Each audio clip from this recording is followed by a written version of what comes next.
नमस्कार मंडळी. संत वाङ्मयातला प्रकार 2 गवळण. मंडळी, मी सौ श्रेयसी कर्वे पनवेल.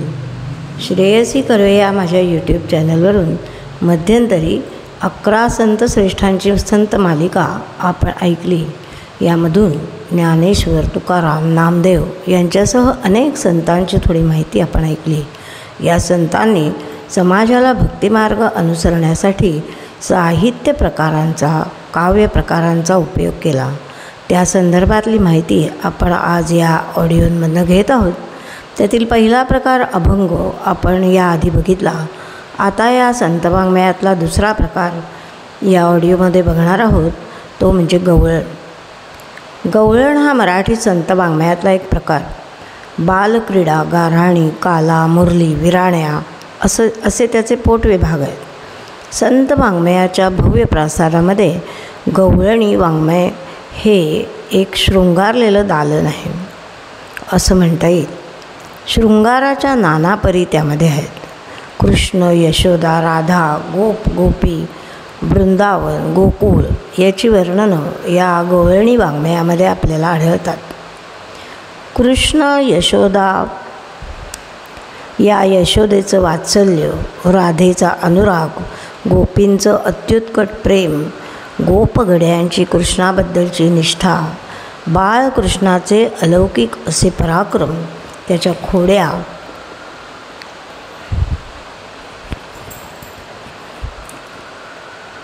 आणि गोपींना रमवण्याचं या कृष्णाचं चातुर्य,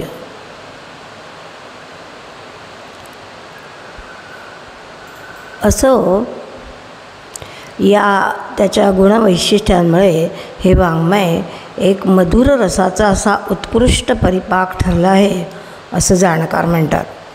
विविध रंगछटांनी हे वाङ्मय जणू नटले.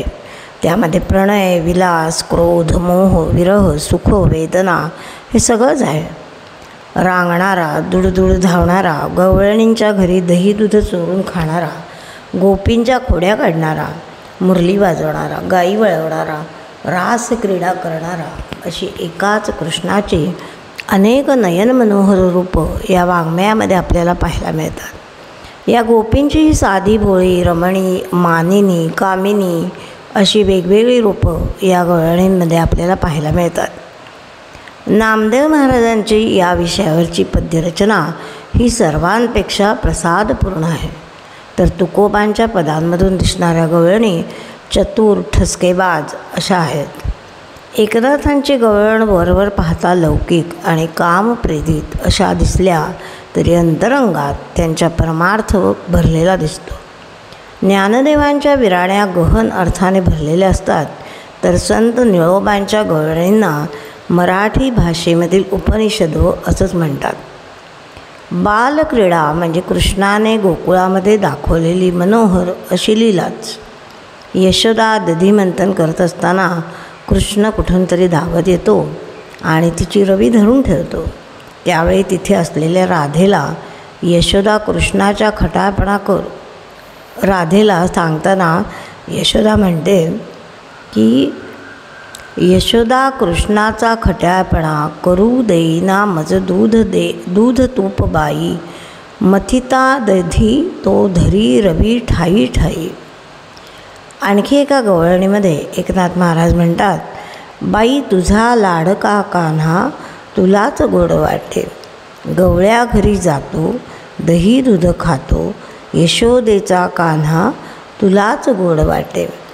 काय सांगू बाई याच्या मी खोड्या, हा बाई कोणासी अवरेना, बाई तुझा लाडका कान्हा तुलाच गोड वाटे. कृष्णाच्या बालक्रीडेमधूनच गाऱ्हाणी हा काव्यप्रकार जन्माला आला. कृष्ण आणि त्याचं सवंगडी यांच्या खोड्याने गवळणी हैराण होऊन जातात. कृष्णाला पकडून त्याला शिक्षा करण्याचे त्यांचे बेत अगदी विफल ठरतात. मग त्या यशोदेकडे दाद मागण्यासाठी येतात. तिला कृष्णाची गाऱ्हाणी सांगतात. अशीच तक्रार सांगणारी ही वरची नाथांची गवळण आहे की बाई तुझा लाडका कान्हा तुलाच गोड वाटे. कृष्ण थोडा मोठा होताच नंदानं त्याला गाई राखण्यासाठी रानात पाठवायला सुरुवात केली. सवंगड्यांच्या संग गायी वासरं चारताना कृष्ण मुरली वाजवून स्वतःची आणि इतरांची करमणूक करीत असे. अशा या मुरलीनं स्थिरचराला वेड लावलं. चारा आसमंत स्वरांनी भरून धुंद होऊ लागला. अशीच एक गवळण, कृष्णा तुझ्या मुरलीच्या नादे रे, मुरलीच्या नादे मन मोहिले, अशी या प्रकाराची गवळण प्रसिद्धच आहे. मुरलीचा स्वर ऐकून गोकुळातल्या गवळणींना सुद्धा कृष्णाचा वेध लागतो. त्या अस्वस्थ होतात. त्यांच्या हातून गृहकृत्यात सुद्धा चुका घडू लागतात. या संदर्भातली नाथांची एक गवळण आहे, पाहूया पुढच्या भागात.